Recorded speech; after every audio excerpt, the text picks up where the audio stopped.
그 입 다물어. 감히 내 며느리 앞에서 입을 놀려? 명자의 목소리가 복도를 울렸다. 손에 들고 있던 커피 캔이 바닥으로 떨어졌다. 쨍그랑. 커피가 사방으로 튀었다. 응급실 복도가 순식간에 얼어붙었다. 간호사들이 놀라 돌아보고 다른 보호자들도 숨을 죽였다. 평생 냉정하던 시어머니, 그날 처음으로 분노했다. 내 며느리가 아무리 부족해도 넌 그 발끝만큼도 못 따라와. 모두가 얼어붙은 그 복도. 그녀가 왜 이렇게까지 폭발했을까? 안녕하세요. 우리 사연관입니다. 사연 시작 전 무료 버튼인 구독과 알림 설정은 우리 사연관에 큰 힘이 됩니다. 그럼 오늘의 사연 시작하겠습니다. 서울 송파구 오래된 단독주택 골목길을 따라 늦가을 바람이 불어왔습니다. 낙엽이 대문 앞에 쌓이고 담벼락에는 세월의 흔적이 깊게 새겨져 있었죠. 이 집에는 오명자, 73세 여자가 살고 있었습니다. 명자는 평생을 한 가지 신념으로 살아왔습니다. 체면, 그것이 바로 이 집안을 지탱하는 기둥이라고 믿었습니다. 며느리가 집안일 하는 건 당연한 거야. 내가 사람 대접받고 싶으면 내 위치부터 알아야지. 명자는 며느리 이서연에게 늘 이렇게 말했습니다. 서연은 그 말을 들을 때마다 가슴이 먹먹해졌지만 대꾸하지 않았습니다.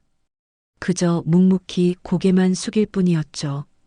이 집에서 서연의 목소리는 필요하지 않았습니다. 명자가 원하는 건 순종하는 며느리였으니까요. 서연 42의 이 여자는 10년째 이 집에서 그림자처럼 살아왔습니다. 결혼 초부터 명자는 서연을 며느리라기보다는 집안일을 돕는 사람 정도로 대했습니다. 아침 6시면 일어나 밥을 짓고 시어머니 약을 챙기고 남편과 딸의 도시락을 싸야 했죠. 그리고 명자는 늘 서연의 일손을 지켜보며 한마디씩 던졌습니다.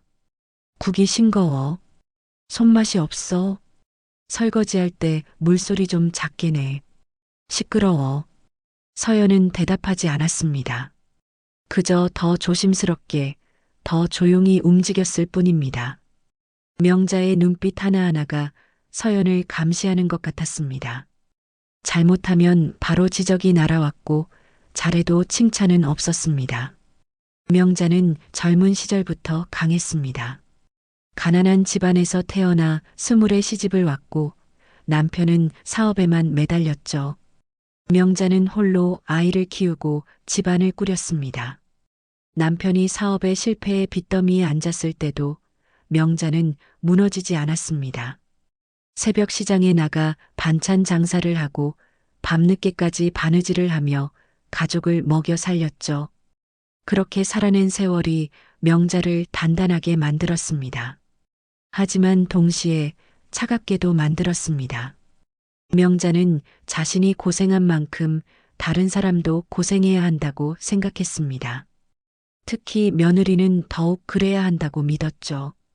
세상은 약한 사람을 짓밟아. 강해야 살아남는 거야. 명자는 아들 박준호에게 늘 이렇게 말했습니다. 준호는 어머니의 기대를 저버리지 않았습니다. 명문대를 나와 대기업에 취직했고 35에 서연과 결혼했죠. 서연은 착하고 조용한 여자였습니다. 명자는 처음 서연을 보았을 때 마음에 들어 했습니다. 순종적이고 말대꾸하지 않고 고분고분한 여자였으니까요. 하지만 결혼 후 명자는 서연을 점점 더 무시하기 시작했습니다. 서연이 요리를 하면 맛이 없다고 했고 청소를 하면 구석구석 먼지가 남아있다고 지적했습니다. 서연이 무언가를 잘하면 당연한 거라고 넘겼고 조금이라도 실수하면 차갑게 꾸짖었죠. 며느리 주제에 그것도 제대로 못해? 명자의 말 한마디 한마디는 서연의 마음에 상처를 남겼습니다. 하지만 서연은 참았습니다. 남편 준호를 사랑했고 딸 지우를 위해서라도 이 집을 지켜야 한다고 생각했으니까요. 어느 날 오후 서연은 거실을 청소하고 있었습니다. 명자는 소파에 앉아 텔레비전을 보다가 입을 열었습니다. 서연아, 저녁은 뭐 할 거야? 된장찌개 하려고요, 어머님. 또 된장찌개야? 준호가 좋아하는 거 해야지.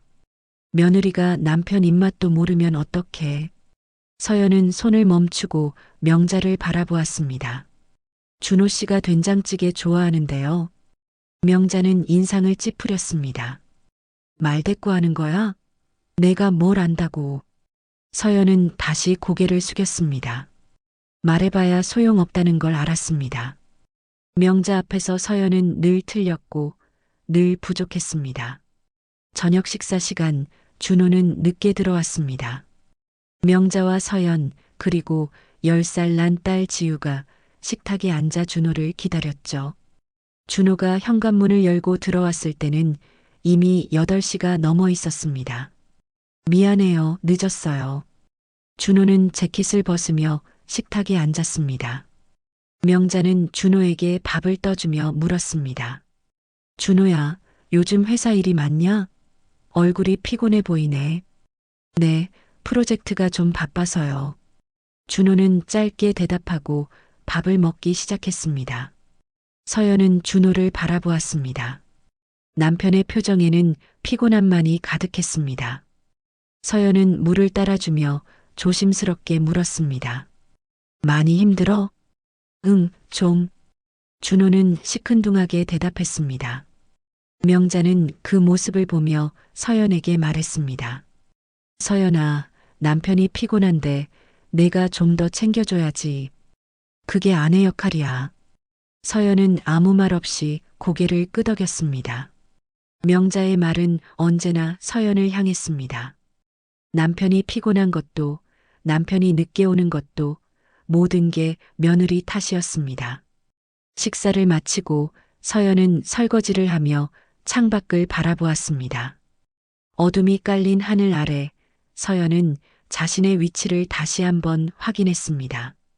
이 집에서 서연은 사람이 아니었습니다. 그저 일하는 사람, 순종하는 며느리일 뿐이었죠. 명자는 거실에서 텔레비전을 보며 만족스럽게 고개를 끄덕였습니다. 오늘도 집안은 명자가 원하는 대로 돌아갔습니다. 며느리는 조용히 일했고 아들은 집에 왔고 손녀는 얌전히 방에서 공부했습니다. 모든 게 질서정연했습니다. 하지만 그 질서 아래에는 균열이 생기고 있었습니다. 서연의 마음속 깊은 곳에서 그리고 준호의 생활 속에서요. 아직 아무도 눈치채지 못했지만 무언가가 조금씩 어긋나기 시작했습니다. 밤이 깊어지고 서연은 방에 홀로 앉아 있었습니다. 준호는 씻고 나서 바로 잠들었습니다. 서연은 남편의 잠든 얼굴을 바라보며 생각했습니다. 나는 이 집에서 대체 뭘까? 답은 나오지 않았습니다. 그저 무거운 침묵만이 방 안을 가득 채웠습니다. 겨울이 다가오고 있었습니다. 낙엽은 모두 떨어지고 찬바람이 골목길을 휘몰아쳤습니다. 서연에게 계절의 변화는 아무 의미가 없었습니다. 매일 똑같은 아침, 똑같은 일상이 반복될 뿐이었죠. 하지만 최근 들어 서연은 무언가 이상함을 느끼기 시작했습니다. 남편 준호의 모습이 달라졌습니다. 준호는 요즘 퇴근이 늦어졌습니다. 전에는 7시쯤 집에 돌아왔는데 이제는 9시, 10시가 되어도 들어오지 않았습니다. 전화를 하면 회의 중이야라는 짧은 대답만 돌아왔죠. 서연은 걱정이 되었지만 더 이상 묻지 않았습니다. 물어봐야 돌아오는 건 귀찮다는 표정뿐이었으니까요. 어느 날 저녁 서연은 준호의 셔츠를 빨래하려다가 멈췄습니다. 셔츠에서 낯선 향수 냄새가 났습니다. 달콤하고 짙은 향이었죠. 서연이 쓰는 향수와는 전혀 다른 냄새였습니다. 서연은 셔츠를 코에 가져다 대고 다시 한번 냄새를 맡았습니다. 분명했습니다. 이건 여자 향수였습니다. 서연의 가슴이 철렁 내려앉았습니다. 손이 떨렸습니다. 서연은 셔츠를 빨래 바구니에 던지고 주저앉았습니다. 머릿속이 하얗게 비워지는 것 같았죠. 설마 그럴 리 없어. 준호는 그런 사람이 아니야. 서연은 스스로를 다독였습니다. 하지만 의심의 씨앗은 이미 마음속 깊이 뿌리를 내리고 있었습니다. 그날 밤 준호는 11시가 넘어서야 집에 돌아왔습니다. 서연은 거실에서 준호를 기다리고 있었습니다. 준호가 현관문을 열고 들어왔을 때 서연은 조용히 일어났습니다. 당신 왜 이렇게 늦었어? 서연의 목소리에는 걱정이 묻어 있었습니다. 하지만 준호는 서연의 눈을 제대로 마주치지 않았습니다. 회사 일이야. 프로젝트 마감이 다가와서 야근했어. 준호는 짧게 대답하고는 욕실로 향했습니다. 서연은 그 뒷모습을 바라보며 입을 열었습니다. 셔츠에서 향수 냄새 났어. 여자 향수. 준호의 걸음이 잠시 멈췄습니다. 그리고는 돌아서며 웃었습니다. 회사에 여직원들 많잖아. 엘리베이터에서 같이 타면 향수 냄새 배지. 별거 아니야. 준호는 태연하게 대답했습니다. 하지만 서연은 그 태연함이 오히려 더 의심스러웠습니다. 서연은 더 이상 묻지 않았습니다.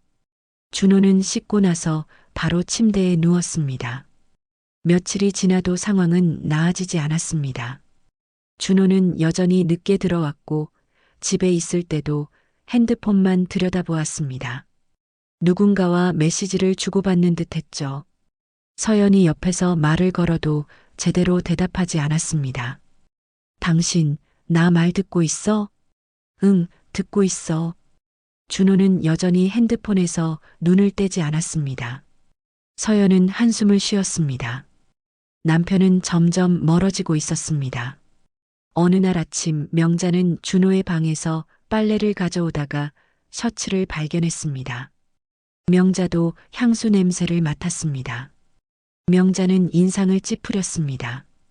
분명한 여자 향수 냄새였습니다. 명자는 서연을 불렀습니다. 서연아, 이리 와봐. 서연은 부엌에서 나와 명자 앞으로 갔습니다. 명자는 셔츠를 서연에게 내밀었습니다. 이게 무슨 냄새야? 준호 옷에서 여자 향수 냄새가 나는데. 서연은 아무 대답도 하지 못했습니다. 명자는 계속 말을 이었습니다. 내가 남편 관리를 제대로 안 하니까 이런 거야. 남자가 집에서 편하지 않으면 바깥으로 눈 돌리는 거라고. 명자의 말은 서연을 향한 비난이었습니다. 서연은 입술을 깨물었습니다. 남편이 바람을 피우는 건지도 모르는 상황에서 시어머니는 며느리를 탓하고 있었습니다. 죄송합니다, 어머님. 제가 더 신경 쓰겠습니다. 서연은 고개를 숙이고 대답했습니다. 명자는 혀를 차며 돌아섰습니다. 그날 저녁 준호는 평소보다 일찍 집에 왔습니다. 하지만 표정은 밝지 않았습니다. 명자는 준호를 거실로 불렀습니다. 준호야, 앉아봐. 준호는 소파에 앉았습니다. 명자는 준호를 빤히 바라보았습니다. 너 요즘 뭐하고 다니는 거야? 셔츠에서 여자 향수 냄새 나던데. 준호는 당황한 표정을 지었습니다. 어머니, 회사에 여직원들 많잖아요. 회의하다 보면 옆에 앉기도 하고 그러니까 향수 냄새 배는 거예요. 명자는 한참 아들을 바라보다가 한숨을 쉬었습니다. 너도 조심해라. 세상에 여자가 한둘이냐? 내 아내도 있는데 괜히 오해 살 짓 하지 마. 준호는 고개를 끄덕였습니다. 알겠습니다, 어머니. 하지만 준호의 표정에는 죄책감이 보이지 않았습니다. 오히려 짜증이 섞인 듯 했죠. 명자는 그것을 눈치챘지만 더 이상 말하지 않았습니다. 며칠 후 준호는 서연에게 갑작스러운 말을 꺼냈습니다. 저녁을 먹고 있던 중이었습니다. 서연아, 나 회사 근처에 숙소 하나 얻으려고. 서연은 수저를 들고 있던 손을 멈췄습니다. 왜? 무슨 일인데? 프로젝트 때문에 야근이 너무 많아. 집에서 회사까지 출퇴근하는 게 힘들어서 잠시만 떨어져 살자. 준호의 말은 차갑게 들렸습니다. 서연의 가슴이 무너지는 것 같았습니다. 잠시만이 얼마나 되는데? 프로젝트 끝날 때까지 한두 달 정도? 서연은 준호를 바라보았습니다. 남편의 눈빛에는 서연을 향한 애정이 보이지 않았습니다. 서연은 눈물이 차올랐지만 참았습니다. 그래, 알았어. 서연은 고개를 숙이고 대답했습니다. 명자는 그 대화를 듣고 있었습니다. 명자는 입을 열었습니다. 그래, 준호 일이 중요하니까 그렇게 해라. 서연아, 남편 일 방해하지 마. 서연은 아무 말도 하지 않았습니다. 그날 밤 서연은 방에서 혼자 눈물을 흘렸습니다. 남편은 떠나려 하고 시어머니는 서연을 탓하고 서연은 이 집에서 점점 외로워지고 있었습니다. 며칠 후 준호는 짐을 챙겨 집을 나갔습니다. 서연은 현관에서 준호를 배웅했습니다. 잘 다녀와. 서연의 목소리는 떨렸습니다. 준호는 짧게 대답했습니다. 응, 주말에 올게. 현관문이 닫혔습니다. 서연은 그 자리에 서서 한참을 울었습니다. 남편이 떠났습니다. 이유는 알 수 없었지만 서연은 느낄 수 있었습니다. 준호의 마음이 이미 서연에게서 떠났다는 것을요. 명자는 거실에서 그 모습을 지켜보았습니다. 명자는 서연에게 다가가 말했습니다. 울지 마.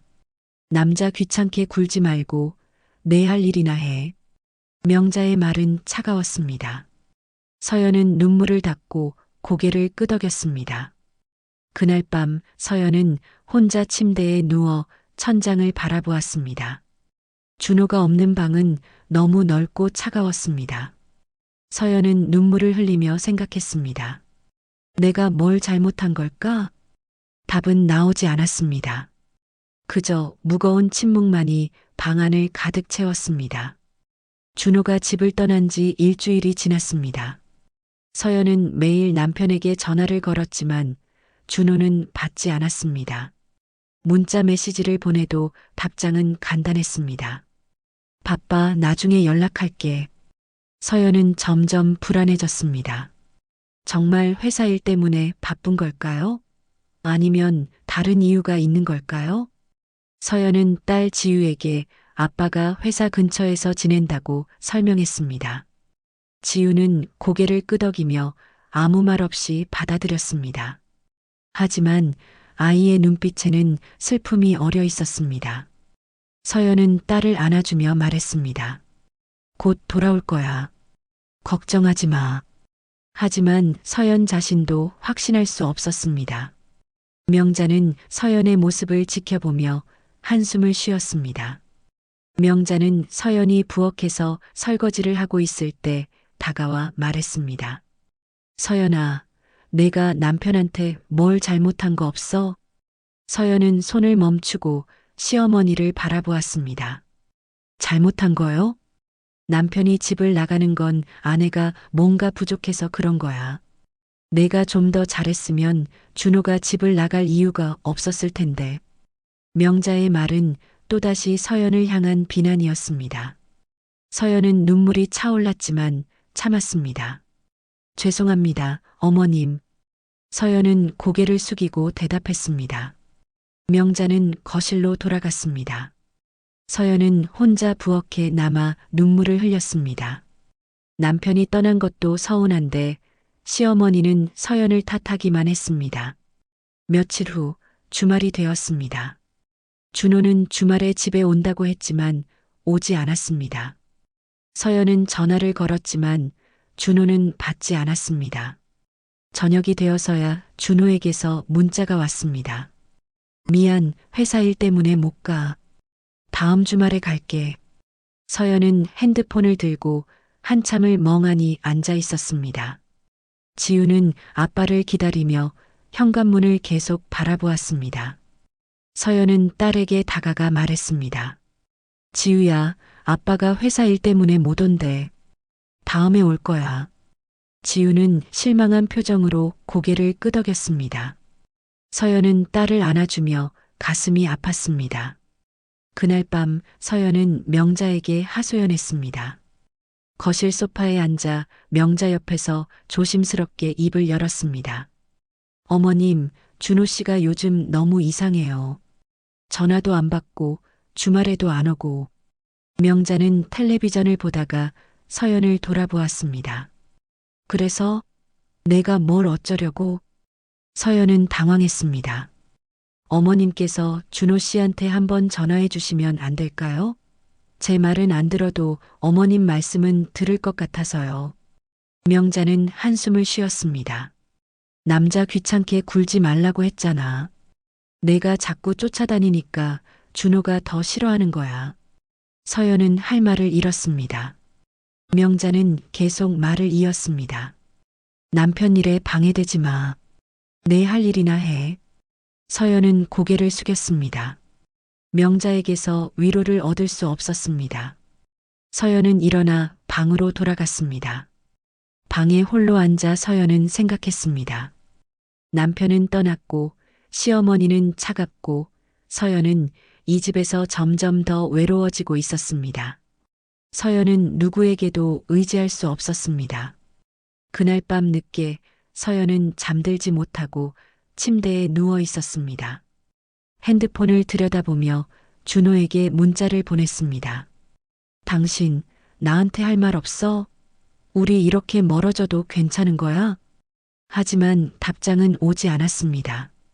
서연은 핸드폰을 내려놓고 눈물을 흘렸습니다.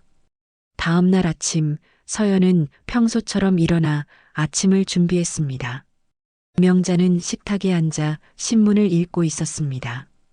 지우는 학교 갈 준비를 하고 있었죠. 모든 게 평범해 보였지만 서연의 마음속은 무너져 내리고 있었습니다. 일주일이 더 지났습니다. 준호는 여전히 집에 오지 않았습니다. 전화도 문자도 뜸했습니다. 서연은 점점 지쳐갔습니다. 명자는 여전히 서연을 탓했습니다. 내가 남편을 제대로 못 잡아두니까 이런 거야. 서연은 더 이상 대꾸하지 않았습니다. 대꾸해봐야 소용없다는 걸 알았으니까요. 어느 날 저녁 서연은 혼자 거실에 앉아 있었습니다. 명자는 일찍 잠들었고 지우도 방에서 자고 있었습니다. 서연은 창밖을 바라보며 생각했습니다. 이대로 살 수 있을까? 남편도 없고 시어머니는 차갑고 나는 이 집에서 대체 뭘까? 서연의 눈에서 눈물이 흘러내렸습니다. 하지만 서연은 소리내어 울지 않았습니다. 이 집에서 서연의 눈물은 약점이 될 뿐이었으니까요. 그날 밤 늦게 서연의 핸드폰이 울렸습니다. 준호에게서 온 문자였습니다. 미안해. 요즘 정신이 없어서 다음 주말엔 꼭 갈게. 서연은 문자를 읽고 한숨을 쉬었습니다. 준호의 말을 믿을 수 있을까요? 서연은 알 수 없었습니다. 하지만 서연에게는 선택지가 없었습니다. 그저 기다릴 뿐이었습니다. 남편이 돌아오기를, 이 차가운 거리가 좁혀지기를, 그리고 이 집에서 다시 따뜻함을 느낄 수 있기를요. 다음 날 아침 서연은 명자에게 말했습니다. 어머님, 준호 씨가 다음 주말에 온다고 했어요. 명자는 신문에서 눈을 떼지 않은 채 대답했습니다. 그래. 준호 귀찮게 하지 말고 조용히 기다려. 서연은 고개를 끄덕였습니다. 명자의 차가운 말투에 서연은 이미 익숙해져 있었습니다. 서연은 부엌으로 돌아가 설거지를 시작했습니다. 창밖으로 겨울 햇살이 비쳐들었지만 서연의 마음은 여전히 어두웠습니다. 남편과의 거리는 점점 멀어지고 시어머니는 여전히 차가웠습니다. 서연은 혼자 중얼거렸습니다. 언제까지 이렇게 살아야 하는 걸까? 하지만 대답은 없었습니다. 그저 물 흐르는 소리만이 부엌에 울려 퍼졌습니다. 새벽 2시 서연은 깊은 잠에 빠져 있었습니다.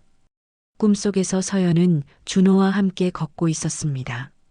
따뜻한 봄날, 벚꽃이 흩날리는 길이었죠. 준호는 서연의 손을 잡고 웃고 있었습니다. 오랜만에 행복한 꿈이었습니다. 그때 갑자기 전화벨이 울렸습니다. 서연은 깜짝 놀라 잠에서 깼습니다. 핸드폰을 집어들었습니다. 모르는 번호였습니다. 새벽 2시에 걸려온 전화. 서연의 가슴이 쿵 하고 내려앉았습니다. 불길한 예감이 들었습니다. 여보세요? 서연의 목소리는 떨렸습니다. 전화 너머로 낯선 여자 목소리가 들려왔습니다. 박준호 씨 보호자분 되시죠? 네, 그런데요. 무슨 일이세요? 저는 성심병원 응급실 간호사입니다. 박준호 씨께서 교통사고로 응급실에 계십니다. 빨리 오셔야 할 것 같습니다. 서연의 머릿속이 하얗게 변했습니다. 교통사고. 준호가 사고를 당했습니다. 서연은 침대에서 벌떡 일어났습니다. 지금 바로 가겠습니다. 서연은 옷을 급히 갈아입고 명자의 방으로 달려갔습니다. 문을 두드렸습니다. 어머님, 어머님, 큰일 났어요. 명자는 잠에서 깨어 방문을 열었습니다. 무슨 일이야? 왜 이래? 준호 씨가 교통사고 났대요. 병원에서 연락 왔어요. 명자의 얼굴이 창백해졌습니다. 뭐라고? 준호가? 네, 빨리 가봐야 해요. 두 사람은 급히 집을 나섰습니다. 지우는 옆집 아주머니에게 부탁했습니다. 택시를 타고 병원으로 달려갔습니다. 서연의 손은 떨리고 있었고 명자는 입술을 깨물며 창밖만 바라보았습니다. 준호야, 제발 무사해라. 명자는 작게 중얼거렸습니다. 서연은 명자의 손을 잡았습니다. 명자는 서연의 손을 뿌리치지 않았습니다. 이 순간만큼은 두 사람 모두 같은 마음이었습니다. 병원에 도착했습니다. 응급실로 뛰어들어갔습니다. 간호사에게 물었습니다. 박준호 환자 어디 있나요? 간호사는 차트를 확인하고 말했습니다. 3번 응급실에 계십니다. 그런데 보호자분은 이미 계신데요? 서연과 명자는 동시에 물었습니다. 네, 보호자가 이미 있다고요? 네, 아까 오신 분이 보호자라고 하셔서. 서연과 명자는 급히 3번 응급실로 향했습니다.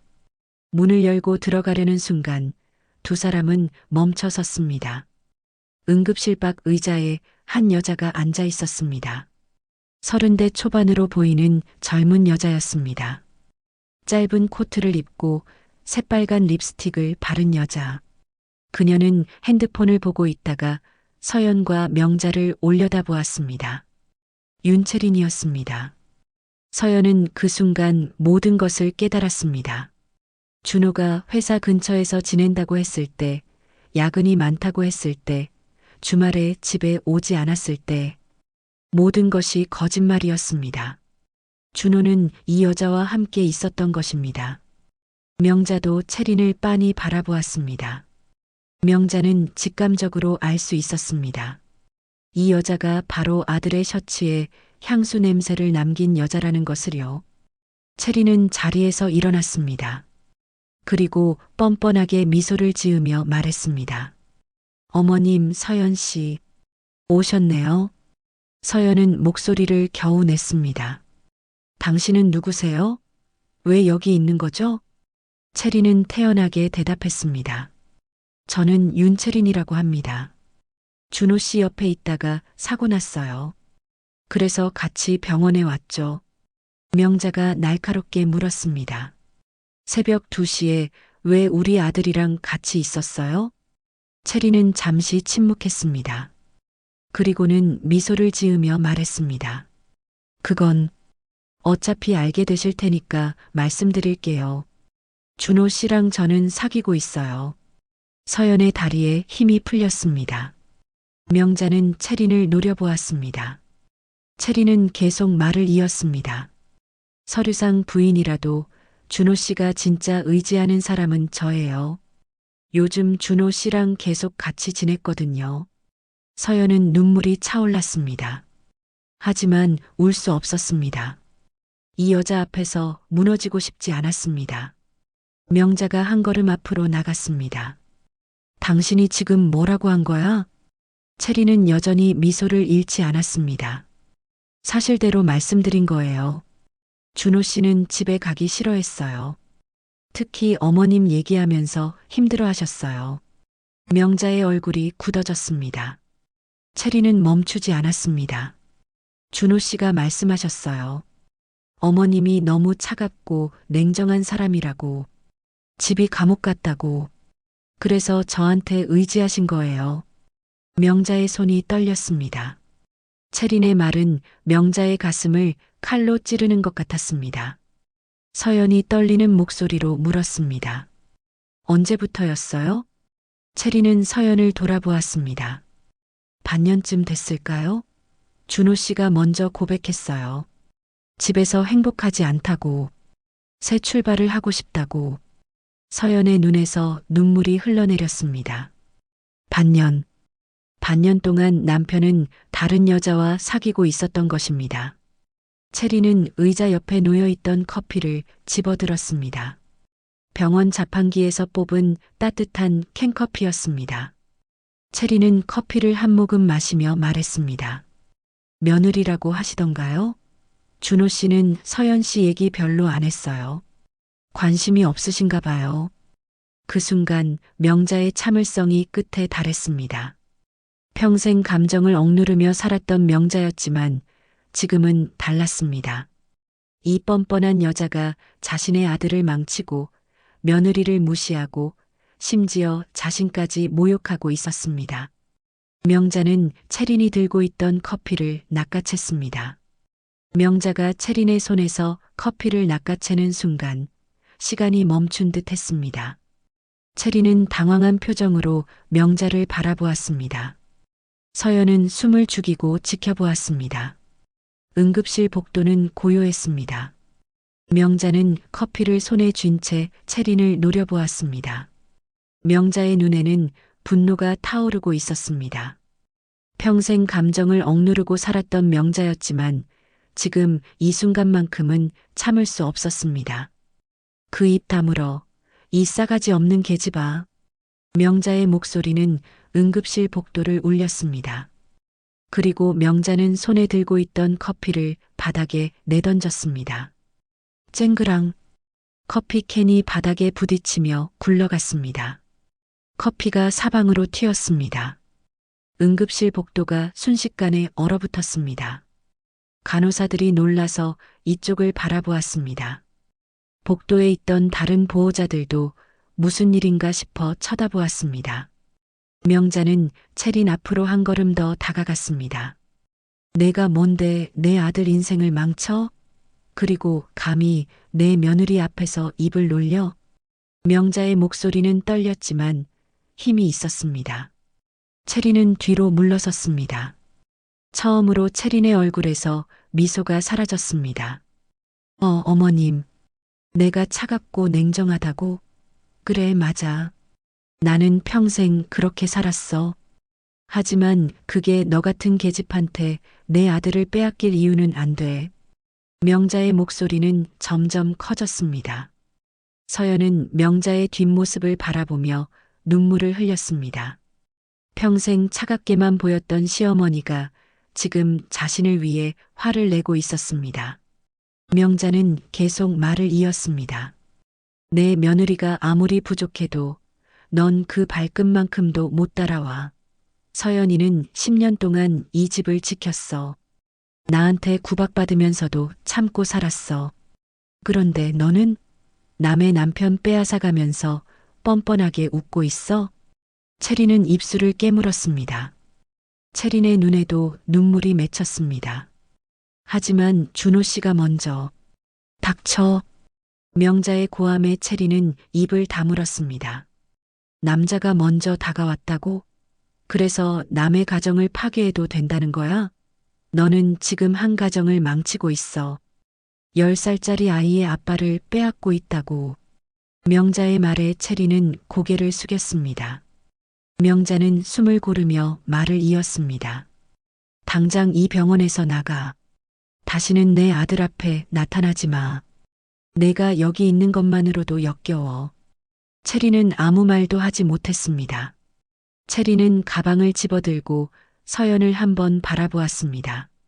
서연의 눈에는 눈물이 가득했지만 서연은 체린을 똑바로 바라보았습니다. 체리는 고개를 숙이고 복도를 따라 걸어갔습니다. 그리고 병원 문을 열고 나갔습니다. 명자는 체린이 사라질 때까지 지켜보았습니다. 체린이 완전히 사라지자 명자는 힘이 풀려 벽에 기댔습니다. 서연은 명자에게 다가가 부축했습니다. 어머님, 괜찮으세요? 명자는 서연을 바라보았습니다. 명자의 눈에도 눈물이 맺혀 있었습니다. 서연아, 미안해. 내가 너한테 너무 못했구나. 서연은 고개를 저었습니다. 아니에요, 어머님. 아니야. 나는 평생 너한테 냉정했어. 내가 힘들어하는 것도 모르고 내 아픔도 못 봤어. 그러면서 준호만 감싸고 내가 이 집을 망친 거야. 명자의 목소리는 떨렸습니다. 서연은 명자의 손을 잡았습니다. 어머님, 지금은 준호 씨 걱정부터 해요. 명자는 고개를 끄덕였습니다. 두 사람은 응급실 문 앞으로 갔습니다. 간호사가 나와서 말했습니다. 보호자분들이시죠?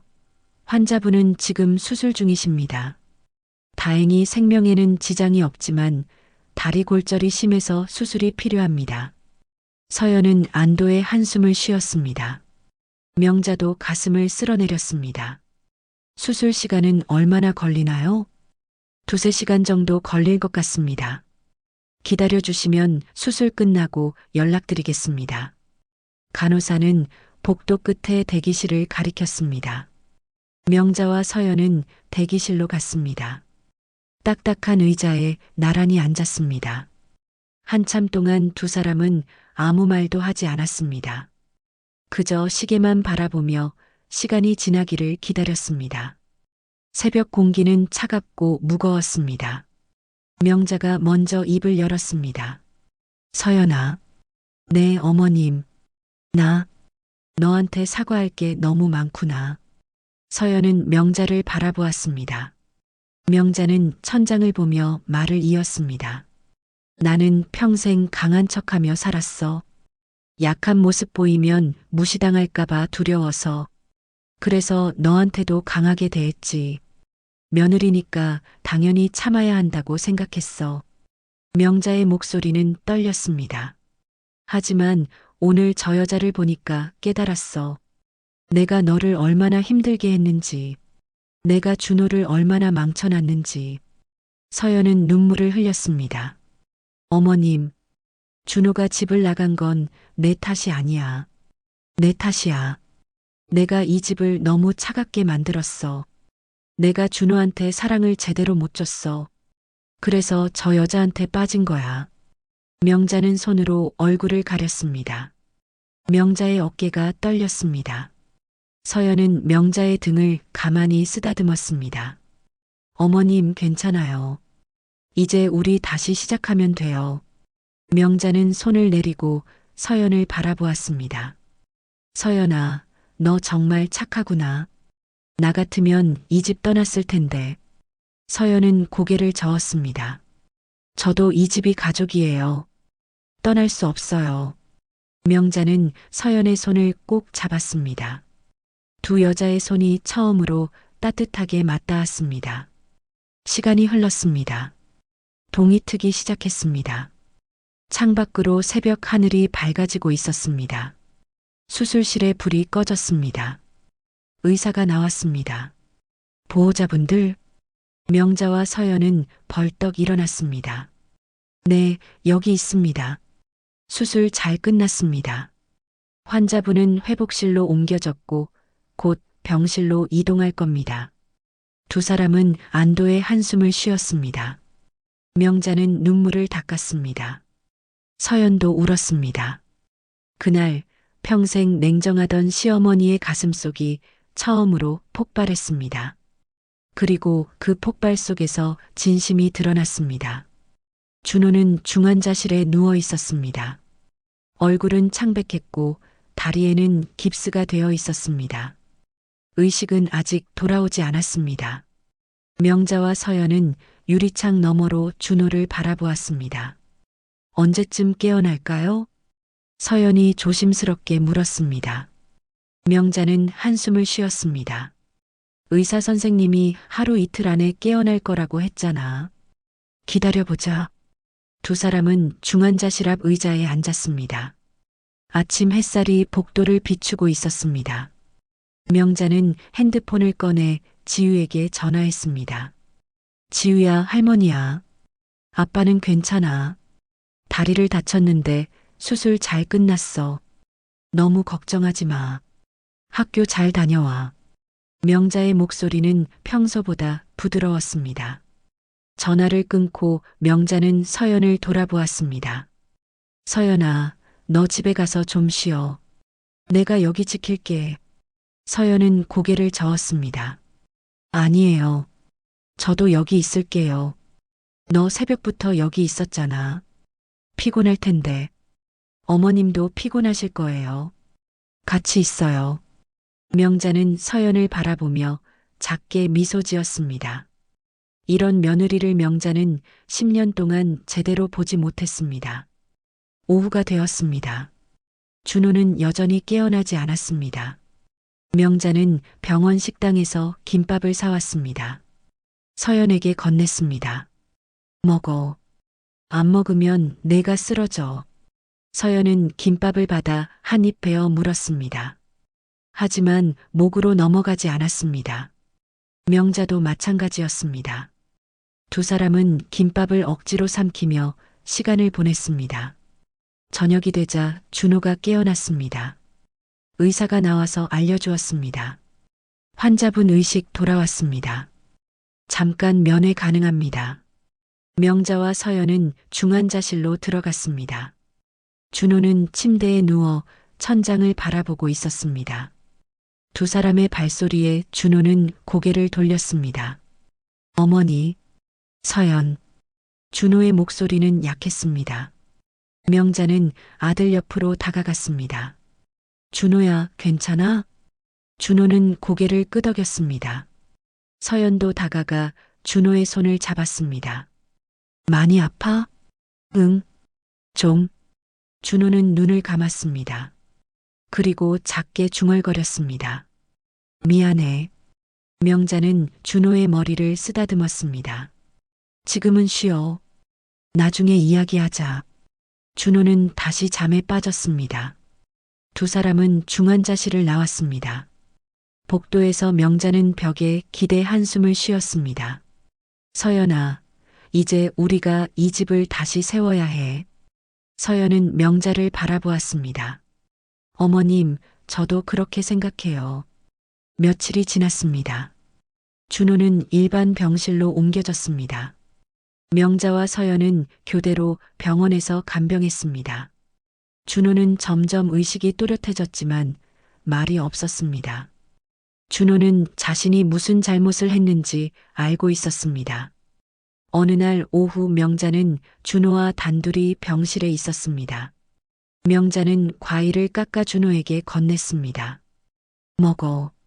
준호는 과일을 받아 입에 넣었습니다. 명자는 의자에 앉아 준호를 바라보았습니다. 준호야, 내 어머니. 너 채린이란 여자랑 사귀었지? 준호는 고개를 숙였습니다. 대답하지 않았습니다. 명자는 한숨을 쉬었습니다. 대답 안 해도 알아. 내가 다 봤으니까. 준호는 여전히 고개를 숙이고 있었습니다. 준호야, 너 왜 그랬어? 서연이가 뭐가 부족해서? 준호는 입술을 깨물었습니다. 어머니, 말해봐. 나도 알고 싶어. 준호는 한참을 망설이다가 입을 열었습니다. 집이 너무 답답했어요. 명자는 가만히 듣고 있었습니다.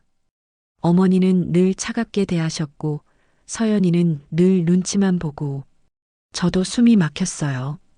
그래서 채린이한테 빠진 것 같아요. 명자는 아들의 말을 듣고 고개를 끄덕였습니다. 그래, 내가 이 집을 차갑게 만들었지. 내 잘못이야.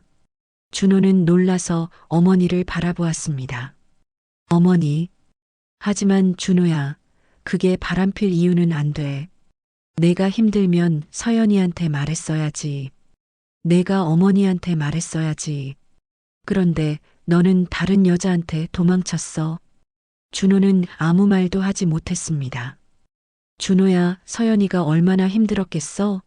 남편은 집을 나가고 시어머니는 차갑고 그래도 서연이는 참았어. 이 집을 지켰어. 지유를 지켰어. 명자의 목소리는 떨렸습니다. 나는 평생 너만 생각하며 살았어. 내가 잘 되기를 바랐어. 그런데 내가 너를 망쳤구나. 내가 너를 이기적인 사람으로 만들었어. 준호는 눈물을 흘렸습니다. 어머니, 죄송해요. 나한테 사과하지 마. 서연이한테 사과해. 그리고 지유한테도. 명자는 일어서서 병실 문을 향했습니다. 문을 열기 전에 돌아서며 말했습니다. 준호야, 이번이 마지막 기회야. 내가 이 가족을 다시 세우든지 아니면 다 잃든지. 선택은 내가 해. 명자는 병실을 나갔습니다. 준호는 홀로 남아 천장을 바라보며 눈물을 흘렸습니다. 며칠 후 서연이 병실에 왔을 때 준호는 서연을 똑바로 바라보았습니다. 서연아. 응? 미안해. 정말 미안해. 서연은 과일을 깎던 손을 멈췄습니다. 나 정말 잘못했어. 내가 얼마나 힘들었는지 몰랐어. 나만 생각했어. 서연은 아무 말도 하지 않았습니다. 준호는 계속 말을 이었습니다. 채린이랑은 끝났어. 다시는 안 만날 거야. 제발 한 번만 더 기회를 줘. 서연은 준호를 바라보았습니다. 서연의 눈에는 눈물이 가득했습니다. 당신 진심이야? 응, 진심이야.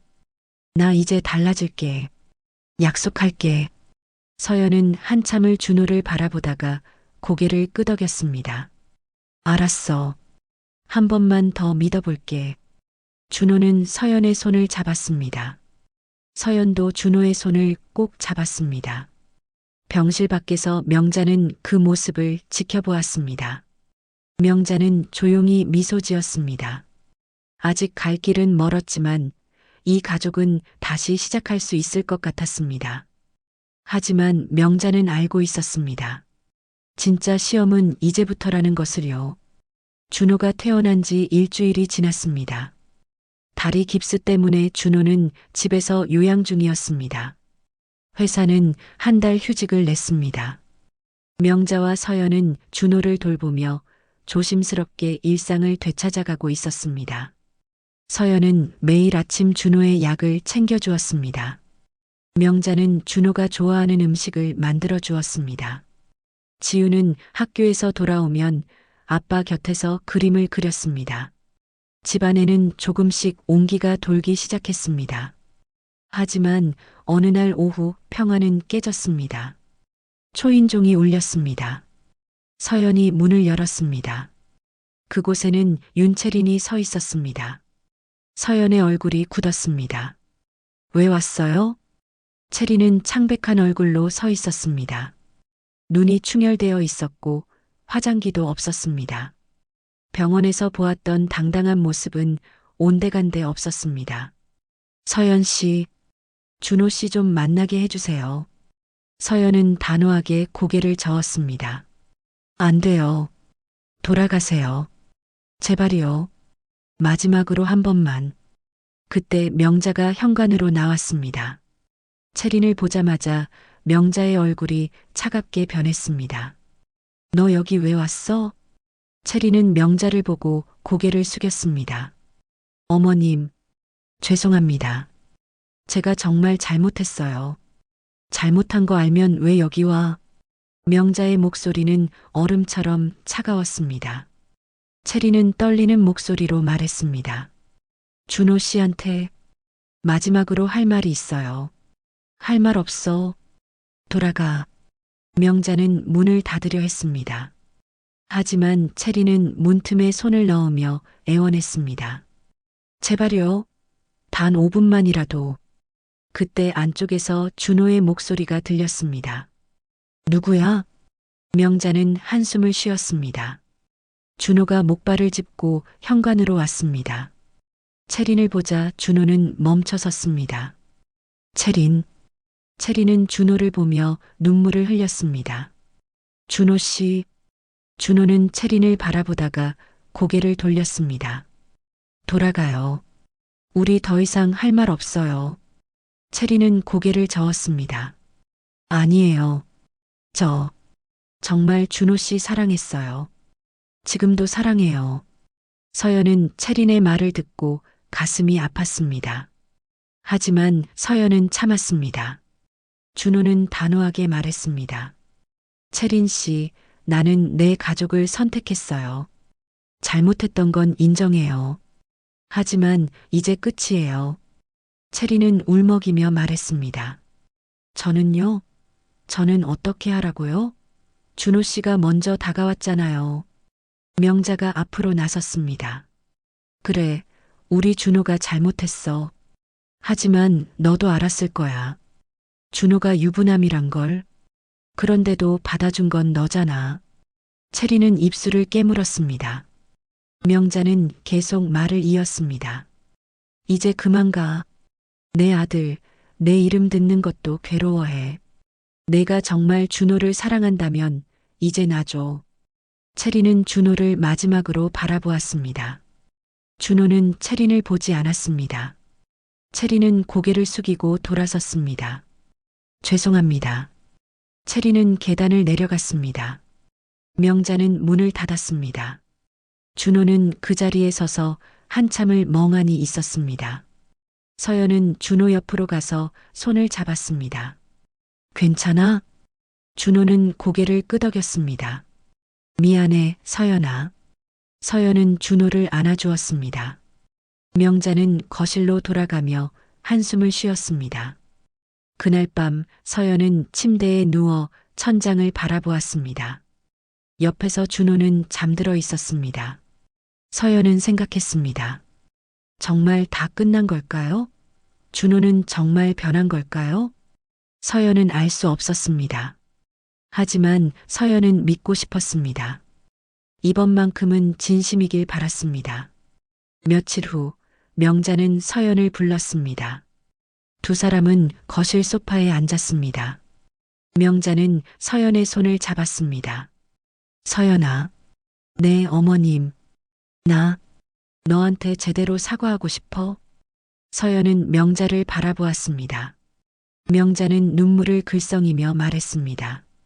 10년 동안 너를 사람 취급 안 했어. 며느리니까 당연히 참아야 한다고 생각했어. 내 아픔도 못 봤고 내 눈물도 못 봤어. 서연은 고개를 저었습니다. 어머님, 아니야. 들어줘. 나는 평생 강한 척하며 살았어. 남편한테도 아들한테도 약한 모습 못 보였어. 그게 옳은 거라고 생각했어. 명자는 눈물을 닦았습니다. 하지만 그게 이 집을 망쳤어. 준호는 사랑을 못 받고 자랐고 너는 구박만 받았어. 다 내 탓이야. 서연은 명자의 손을 꼭 잡았습니다. 어머님, 이제 됐어요. 과거는 과거예요. 명자는 고개를 저었습니다. 안 돼. 나는 너한테 제대로 사과해야 해. 명자는 서연 앞에 무릎을 꿇었습니다. 서연은 깜짝 놀랐습니다. 어머님, 왜 이러세요? 서연아, 미안하다. 정말 미안해. 나한테 마지막 기회를 줘라. 이번엔 내가 제대로 된 시어머니가 될게. 내가 널 지킬게. 서연은 눈물을 흘리며 명자를 일으켰습니다. 어머님, 일어나세요. 제발. 두 여자는 서로를 안았습니다. 10년 만에 처음으로 진심으로 안았습니다.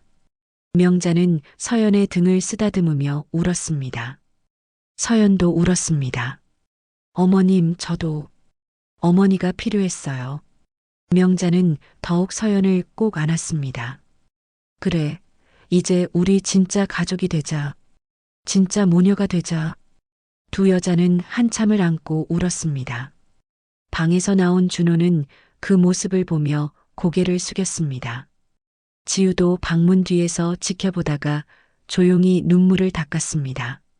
그날 밤, 이 집에는 처음으로 따뜻한 눈물이 흘렀습니다. 미움의 눈물이 아니라 용서와 사랑의 눈물이었습니다. 명자는 서연의 손을 놓지 않았습니다. 서연도 명자의 손을 꼭 잡고 있었습니다. 두 사람은 서로를 바라보며 미소 지었습니다.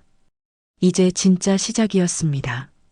이 가족이 다시 하나가 되는 시작이었습니다. 한 달이 흘렀습니다. 준호의 다리는 많이 나아졌고 깁스도 풀렸습니다. 회사에 복직했지만 이번엔 달랐습니다. 준호는 매일 저녁 6시면 집에 돌아왔습니다. 서연에게 전화해서 저녁 메뉴를 물었고 퇴근길에 지우의 간식을 사왔습니다. 명자도 변했습니다. 서연이 설거지를 하면 옆에서 거들었고 서연이 빨래를 널면 함께 했습니다. 서연에게 수고했어라는 말을 건넸고 지우에게도 따뜻하게 대했습니다. 어느 날 저녁 온 가족이 식탁에 둘러앉았습니다. 명자가 만든 갈비찜, 서연이 만든 잡채, 준호가 사온 케이크가 식탁 위에 놓여 있었습니다. 오늘이 무슨 날인지 아니? 명자가 물었습니다. 준호와 지우는 고개를 갸웃거렸습니다. 명자는 웃으며 말했습니다. 서연이가 이 집에 온 지 10년 되는 날이야. 서연은 깜짝 놀랐습니다. 명자가 그런 날까지 기억하고 있을 줄 몰랐습니다. 어머님, 명자는 서연의 손을 잡았습니다. 10년 동안 고생 많았어. 앞으로는 행복하게 살자. 준호도 서연의 다른 손을 잡았습니다. 서연아, 사랑해. 앞으로 잘할게. 지우도 엄마를 안아주었습니다. 엄마, 사랑해요. 서연은 눈물을 흘렸습니다. 하지만 이번엔 슬픔의 눈물이 아니었습니다. 행복의 눈물이었습니다. 식사를 마치고 명자는 서연과 단둘이 베란다로 나왔습니다. 가을바람이 차갑게 불었습니다. 명자는 서연에게 쇼를 덮어주었습니다. 감기 걸리겠다. 서연은 미소 지으며 고개를 끄덕였습니다. 두 사람은 베란다 난간에 기대 하늘을 바라보았습니다. 서연아. 네, 어머님. 나 요즘 병원 다니고 있어. 서연은 놀라서 명자를 돌아보았습니다. 왜요? 어디 아프세요? 명자는 고개를 저었습니다. 큰 병은 아니야. 그냥 나이가 드니까 여기저기 안 좋더라고. 서연은 걱정스러운 표호로 명자를 바라보았습니다. 정밀 검사 받으셨어요? 응. 의사가 그러는데 당장은 괜찮대. 근데 앞으로 어떻게 될지 모른다고. 명자는 하늘을 보며 말했습니다. 그래서 생각했어. 내가 얼마나 살 수 있을까? 10년? 20년? 아무도 모르잖아. 서연은 명자의 손을 잡았습니다. 어머님, 오래 사셔야 해요. 명자는 서연을 돌아보며 미소 지었습니다. 그래, 오래 살고 싶어? 너랑 지우랑 더 많은 시간 보내고 싶어? 그래서 이제는 제대로 살려고. 명자는 서연의 손을 꼭 잡았습니다. 서연아, 내가 못된 시어머니였지만 앞으로는 내 편이 되어줄게. 내가 힘들 때 기댈 수 있는 사람이 되어줄게. 서연은 눈물을 흘렸습니다. 어머님, 며느리지만 그 어떤 딸보다 널 더 미안하게 만들었구나. 이제라도 제대로 된 어머니가 되고 싶어. 서연은 명자를 안았습니다. 명자도 서연을 꼭 안았습니다. 두 여자는 차가운 가을바람 속에서 서로의 온기를 나누었습니다. 시간이 더 흘렀습니다. 겨울이 지나고 봄이 왔습니다. 집 앞 작은 정원에 꽃들이 피어나기 시작했습니다. 명자와 서연은 함께 정원을 가꾸었습니다. 명자는 서연에게 꽃 키우는 법을 알려주었고 서연은 명자의 말을 귀담아 들었습니다. 이 장미는 내가 젊었을 때 심은 거야. 40년이 넘었어. 명자는 장미나무를 쓰다듬으며 말했습니다. 이 꽃이 피고 지는 걸 매년 봤어. 그러면서 생각했지. 나도 언젠가 지겠지. 하지만 이 꽃은 매년 다시 피더라고. 서연은 장미를 바라보며 물었습니다. 어머님도 매년 다시 피실 거예요. 명자는 웃으며 고개를 끄덕였습니다. 그래, 너희들이 있으니까 나도 다시 피어날 수 있어. 어느 날 오후 명자는 몸이 좋지 않았습니다. 갑자기 어지러움을 느끼며 쓰러졌습니다. 서연이 급히 구급차를 불렀습니다. 병원으로 달려갔습니다. 의사는 심각한 표정으로 말했습니다. 심장이 많이 약해지셨습니다. 입원 치료가 필요합니다. 명자는 병실 침대에 누웠습니다. 준호와 지우가 병원으로 왔습니다. 하지만 명자가 가장 먼저 찾은 사람은 서연이었습니다. 서연아, 어디 있니? 서연은 명자 곁으로 갔습니다. 여기 있어요, 어머님. 명자는 서연의 손을 잡았습니다. 서연아, 내가 너한테 해주고 싶은 말이 많은데. 서연은 눈물을 흘렸습니다. 어머님, 괜찮아요. 빨리 나으실 거예요. 명자는 고개를 저었습니다. 아니야. 지금 말해둬야 해. 명자는 서연을 바라보며 말했습니다. 서연아, 그날 유리잔. 아니, 커피를 던질 때 내 심장도 깨졌어. 내가 얼마나 차가운 사람이었는지 깨달았거든. 서연은 명자의 손을 꼭 잡았습니다. 늦었지만 미안하다, 내 딸. 서연은 울먹이며 대답했습니다. 어머님도 제 어머니예요. 진짜 어머니예요. 명자는 미소 지으며 눈을 감았습니다. 서연은 명자의 손을 놓지 않고 밤새 곁을 지켰습니다. 며칠 후 명자는 퇴원했습니다. 집으로 돌아왔을 때 명자는 집안을 둘러보았습니다. 오래된 단독주택? 차가웠던 이 집이 이제는 따뜻하게 느껴졌습니다. 서연은 명자를 위해 방을 정리해 두었습니다. 따뜻한 이불을 깔고 꽃도 놓아두었습니다. 명자는 서연에게 고마움을 표했습니다. 고마워, 서연아. 천만에요, 어머님. 그날 저녁 온 가족이 다시 식탁에 모였습니다. 명자는 식구들을 하나하나 바라보았습니다. 준호, 서연, 지우. 명자의 가족이었습니다. 우리 행복하자. 명자의 말에 모두가 고개를 끄덕였습니다. 준호는 명자의 손을 잡았고 서연은 지우를 안았습니다. 이 집에는 이제 웃음소리가 가득했습니다. 명자는 창밖을 바라보았습니다. 봄볕이 따뜻하게 쏟아지고 있었습니다. 그 빛이 이제는 집안까지 닿고 있었습니다. 사람은 잃기 전엔 소중함을 모릅니다. 평생 차가웠던 한 어머니의 눈물엔 뒤늦은 사랑과 참회의 온기가 담겨 있었습니다. 가족은 피보다 진심으로 이어진다는 걸 한 여인은 늦게야 깨달았습니다. 명자는 서연의 손을 꼭 잡았습니다. 서연도 명자의 손을 놓지 않았습니다. 두 여자의 손 사이로 오래된 상처가 녹아내렸습니다. 그리고 이 집에는 다시 봄이 왔습니다. 오늘의 이야기 어떠셨나요? 여러분의 마음에 와닿으셨다면 무료 버튼인 좋아요와 구독 꾹 눌러주시고 여러분의 의견을 댓글에 남겨주세요. 앞으로도 매일 특별한 사연을 배달해 드리겠습니다. 감사합니다.